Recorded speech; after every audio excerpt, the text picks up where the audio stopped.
तो welcome guys, आप सबका स्वागत है मेरे पूना के सेकंड ब्लॉग में, जहाँ पर हमने फर्स्ट ब्लॉग में रोल्स रॉयस फैंटम को पूरा एक्सप्लोर करे थे, पूरा सीरीज़ देखे थे उसकी।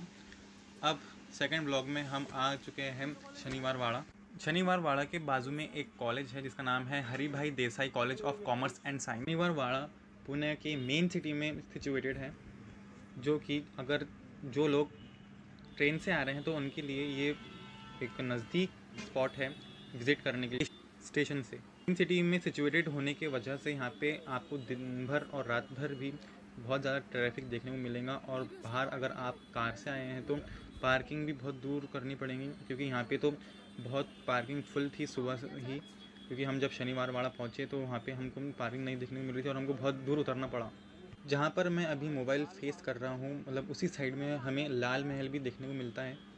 जिस जगह से हम अभी गुजर रहे हैं वहाँ पर अभी पहले के टाइम पे सैनिक खड़ा रहा करते थे और ये उनके लिए ही जगह रहती थी कि पहरेदारी करें। शनिवार वाड़ा बहुत बड़ा है और हमको पूरा घूमना है, क्योंकि हमारे पास ज़्यादा टाइम नहीं है, तो अब हम एक्सप्लोर करने निकल जाते हैं। यहाँ की सीढ़ियाँ काफ़ी बड़ी बड़ी है और बहुत टॉल भी है, इसलिए थोड़ी उतरने में दिक्कत हो रही। और सामने ही हम जहाँ पर अभी चल रहे हैं तो उस वक्त यहाँ पर एक होल दिखा है मुझे राइट साइड में दीवार में, तो कि सैनिक हमेशा देखा करते थे कि कोई उन पर हमला तो नहीं कर रहा, को कौन आ रहा है कौन जा रहा है। एज अ सीसीटीवी कैमरा अब राजमहल का अपन बोल सकते हैं, वो यही है सीसीटीवी कैमरा उस ज़माने का। जो हमें अभी गार्डन देखने को मिल रहा है वो उस ज़माने का शायद से जो आर्मी रहती थी उनको असेंबल करने के लिए यूज़ किया जाता था, मतलब असेंबली होती थी यहाँ पर राजनेताओं की और सैनिकों की। हम इस छोटे से रास्ते से दूसरे ओर पर जाने वाले हैं किले के, जो कि एक सीक्रेट पॉइंट था लोगों के लिए जो कि यूज़ करते थे महल के एक पार्ट से दूसरे पार्ट को जाने के लिए। लेफ़्ट साइड में जो अंडर पाथ बाईपास है वो सीधा सीधा शैंडलियर और बहुत सारे मॉन्यूमेंट्स की जगह जाता है, मतलब वहाँ पे ये सब चीज़ें रखे हुए हैं स्पेशली स्टोर करे हुए। पहले हम आपको थोड़ा सा एरियल व्यू दिखा देते हैं, मतलब जो जहाँ से पूरा आपको महल दिख सके वो एरिया पहले बता देते हैं, फिर हम बाद में वहाँ पे जाएंगे। और यहाँ से हमें एक एक कोना देखने को मिल रहा है पूरे ताजमहल मॉन्यूमेंट का, जो कि पूरा शनिवार वाड़ा है। यहाँ पर सच में एक हिस्टोरिक फीलिंग आती है, मतलब जैसे कि हम भी एक पार्ट है इस सेनापति का और प्रजा का, एकदम मतलब राजा महाराजा वाली फीलिंग आ रही है। पहले के ज़माने में ऐसे मॉन्यूमेंट्स बनाना और स्कल्पचर्स बनाना उस टाइम के इंजीनियर्स के लिए एक चैलेंजिंग काम हुआ करता था। और उस साइड भी मुझे एक मतलब दिख रहा है कि जहाँ पर भवन रहते हैं वो है, और ये बहुत स्क्वायर शेप का बहुत बड़ा फैला हुआ है शनिवार वाड़ा। बाहुबली मूवी में जिस तरह से एंशिएंट सिविलाइजेशन बताया है वो मूवी में देखने पर तो अलग बात थी, लेकिन अब जो मैं रियल टाइम एक्सपीरियंस ले रहा हूँ वो कुछ ज़्यादा ही मैसिव और बहुत ज़्यादा एक्साइटिंग है।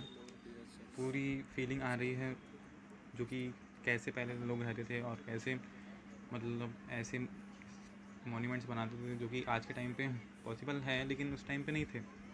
और अब हम आ चुके हैं लोनावला। फिर से एक्साइटेड था कि मैं कब लोनावला पहुंचूं, और अब फाइनली यहाँ पे पहुंच गया हूँ। यहाँ पर ऊपर चढ़ते चढ़ते मेरी थोड़ी सी हालत ख़राब हो गई थी। अब यहाँ पे इसका नज़ारा देखकर थोड़ा अच्छा लग रहा है। सामने जो वैली है वो मुझे याद दिला रही है कि जो अमेरिका में सियरा नेवाडा का ग्रैंड कैनियन माउंटेन है, उसी तरह से यहाँ का नज़ारा दिख रहा है।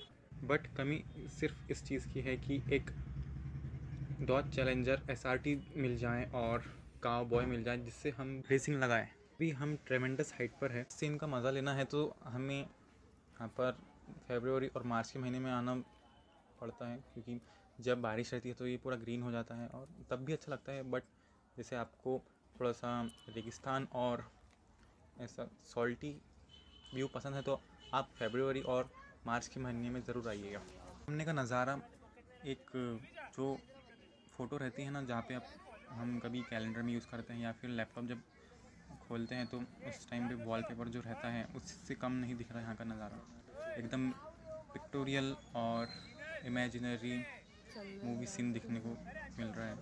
टाइम पे अगर एक ऑफ रोडिंग कार जैसे कि मर्सिडीज़ की जी वैगन 6x6 अगर मिल जाए तो यहीं से कूदने में बहुत मज़ा आएगा। सामने का व्यू देखकर कोई भी ये नहीं कह सकता कि ये इंडिया का है, मतलब उसको ऐसे ही लगेगा कि ये आउट फॉरेन का है या फिर अमेरिका या फिर साउथ अमेरिका है, लेकिन ये इंडिया है। मुझे ज़्यादा धूप पसंद नहीं है, लेकिन जब हम ऐसे सीन देखते हैं तो भी हमारा साथ देती है। हमारे पीछे एक कच्चा बादाम की रील बन रही है जो कि बहुत देर से ट्राई कर रहे हैं, शॉट ले रहे हैं और वापस से रीटेक ले रहे हैं। तो आपको मैं बताता हूँ इनकी पूरी रिकॉर्डिंग।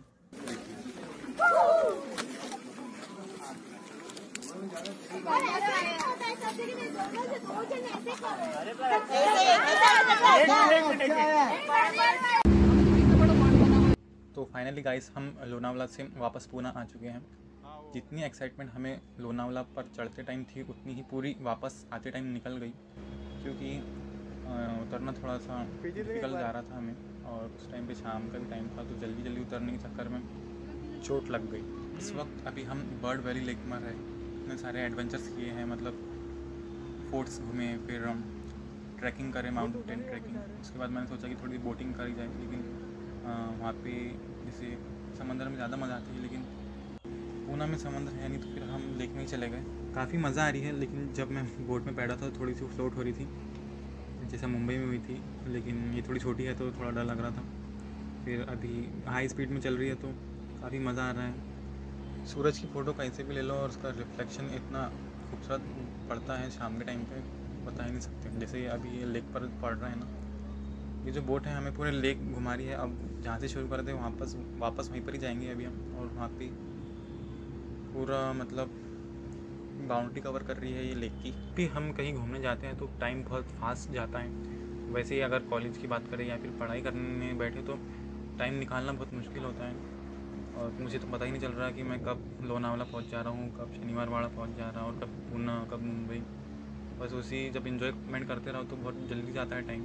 ये लेक जो वजह से फेमस है वो आपको सामने दिखने को मिल रही होंगी। यहाँ पर एक ईगल का बहुत बड़ा स्टैचू बना हुआ है और इसलिए इसको कहा जा रहा है बर्ड वैली लेक। लेक में एक डिसएडवांटेज रहता है कि यहाँ पर लहरें नहीं चलती। मैं मम्मी से कह रहा था कि अगर ये जो बोट है इसी वक्त रुक गई, मतलब ख़राब हो गई, तो क्या करेंगे हम लोग। मैं उनसे थोड़ा सा मजाक कर रहा था। सच में पूना सिटी माइंड ब्लोइंग है।